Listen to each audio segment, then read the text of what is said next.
Hey everybody, it's Friday, May 12th. I'm up on the property this weekend doing some work for a foundation for a shed. Came up yesterday, didn't get any video yesterday, basically just unloaded the truck, set up camp, and I picked up 3,600 pounds of concrete. So I'll show you that. So I hear yourself saying, how did you move 3,600 pounds of concrete with the Jeep? It's only rated to tow 2,000 pounds, and the trailer weighs 500 pounds. This is how I move 3,600 pounds of concrete. This is a 1971 M35A2 2.5 ton truck. So it is it's known as the Deuce and a Half, and it's a beast. I'll give you a quick walk around. This truck weighs in at just under 14,000 pounds, has a rated on-road capacity of 10,000 pounds, and a rated off-road capacity of 5,000 pounds. Has a multi-fuel engine that makes a whopping 130 horsepower, and it is got a manual transmission, so it's quite a bit of fun to drive with several thousand pounds of concrete in the bed. Speaking of concrete in the bed, there's still a good chunk of a pallet left in the back of the truck that I need to get moved before the sun gets too high in the sky. It was in the 80s yesterday, and moving concrete when it's 80 degrees is not my definition of fun. Also, you can probably just see it on the edge of the frame here, but I mounted a small crane in the bed of the truck. This lets me get the brush mower and the four-wheeler in and out of the bed without ramps, which is pretty slick.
It's a little before 9 a.m. I just got the last bag moved, so I now know that it takes roughly, I'd say 4 hours between going and picking up the concrete at the store, driving it back here, relaying it back to here with the quad, which honestly isn't that bad when you think it's the better part of 2 tons of concrete. So glad to have that over with.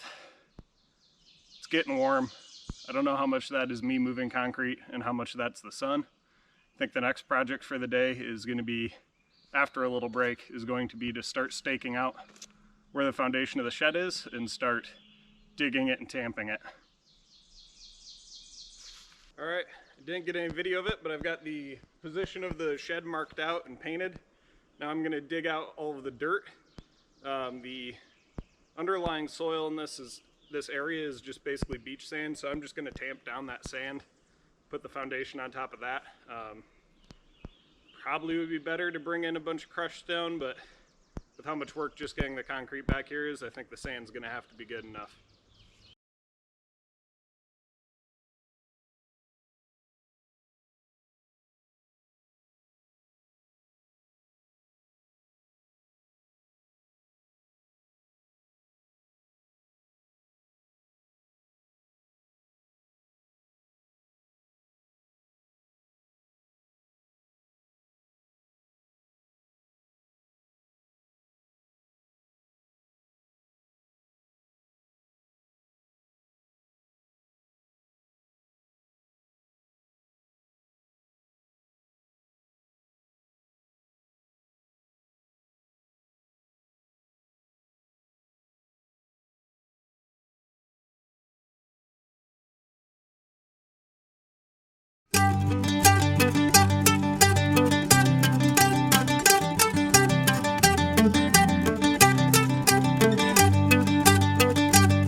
Alright, so I didn't wrap up last weekend with a bit to camera, but last weekend Sam and I managed to pour these 2 concrete pads.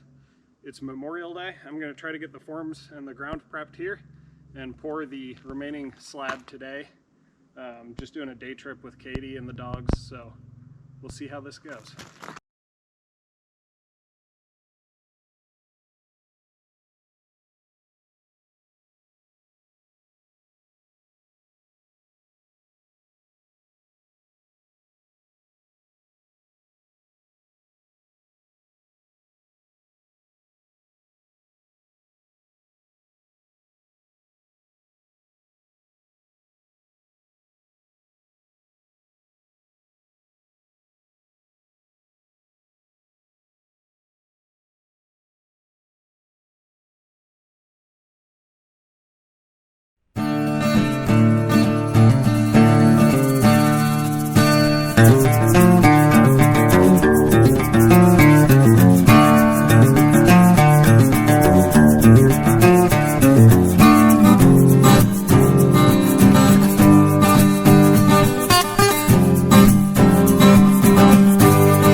Alright, so we got the last portion of the pad poured. Didn't go too poorly. It was a little tricky with one person, but not impossible. It's currently roughly 5 o'clock on Memorial Day. I'm going to hang out for a little bit, trowel it, and then we're just going to head out and hope that no deer or bear or anything walk across it this evening.